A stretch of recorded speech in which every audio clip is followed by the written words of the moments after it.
Assassinée il y a 2 ans et plus que jamais dans tous les esprits. Daphne Caruana Galizia. 6 manifestations en 2 semaines pour que la vérité sorte enfin sur l'élimination de cette journaliste d'investigation qui enquêtait sur la corruption et l'évasion fiscale des milieux politico-économiques à Malte. Ce vendredi encore, sous les fenêtres du Premier ministre, les accusations de mafia pleuvent. Nous demandons la démission immédiate de la plupart des membres du gouvernement.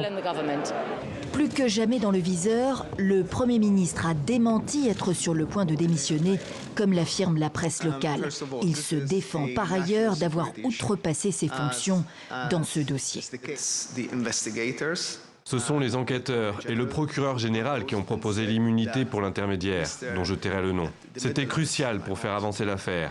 J'ai fait ce que je devais faire en suivant leurs recommandations. Problème.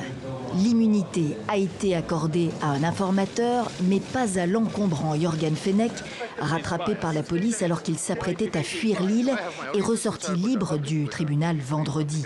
L'enquête de Daphne Caruana Galizia, prolongée par un collectif de journalistes depuis sa mort, a permis d'établir que ce Fenech était propriétaire d'une société de Dubaï, ayant versé 2 millions d'euros à des sociétés panaméennes appartenant au chef de cabinet du Premier ministre et au ministre du Tourisme, tous les deux démissionnaires cette semaine. Pour la famille de Daphne Caruana Galizia, ce sont des protagonistes clés de l'affaire.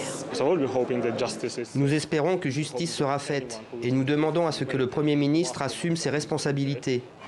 Mais le Premier ministre se cramponne donc au pouvoir alors que l'indépendance de la justice pose question dans l'une des affaires les plus graves de ces dernières années, en plein cœur de l'Europe.